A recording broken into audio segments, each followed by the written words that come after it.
बिस्मिल्लाहिर्रहमानिर्रहीम। आम इंतखाबात की जो पाकिस्तान तहरीक इंसाफ की दरख्वास्त थी वो सुप्रीम कोर्ट में फ़िक्स हो गई है। पीर के रोज़ 3 रुकनी बेंच चीफ जस्टिस काजी फ़ायज़ ईसा की सरबराही में वो समाअत करेगा। ये वो समाअत की दरख्वास्त थी, सिर्फ़ एक जमात थी, वो थी पाकिस्तान तहरीक इंसाफ और बार एसोसिएशन के सदर आबिद ज़ुबैरी ने वो दरख्वास्त दायर की थी।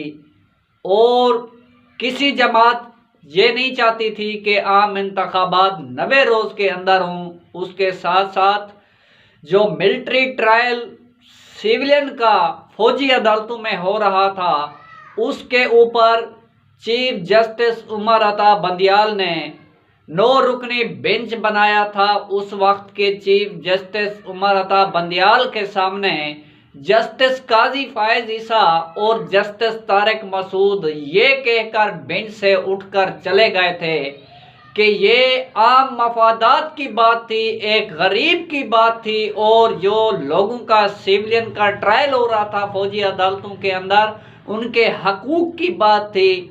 तो काजी साहब ने कहा कि जब तक प्रैक्टिस एंड प्रोसीजर बिल का फैसला नहीं होता तब तक मैं किसी बेंच में भी नहीं बैठूंगा।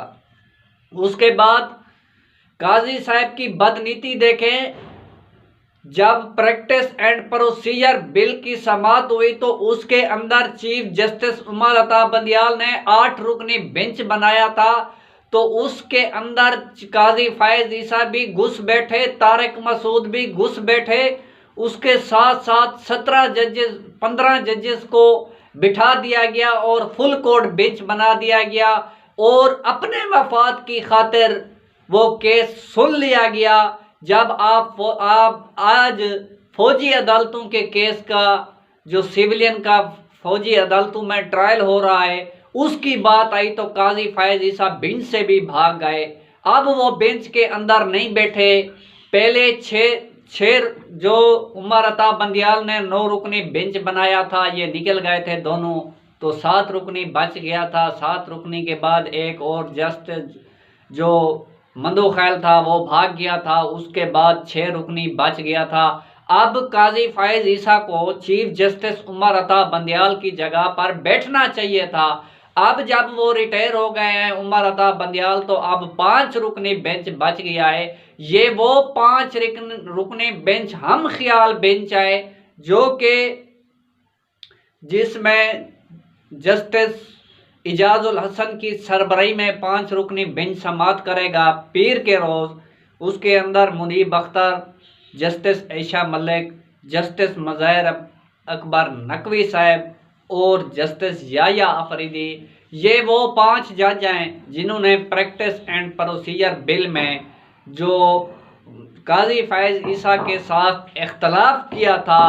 और आज इस बेंच के अंदर सीनियर दोनों जजों का ना बैठना, काजी फ़ायज़ ईसा और जस्टिस तारिक मसूद का, तो ये वाज़े होता है या तो इन 5 रुकनी बेंच के फैसले पर अमल दरामद नहीं होगा, या तो काजी फ़ायज़ ईसा, जिस तरह काजी फ़ायज़ ईसा के ऊपर केस दायर किया गया था, इस तरह ये अपने हम ख्याल जजेस के ऊपर इस तरह का प्रेशर और दबाव डलवाना चाहता है।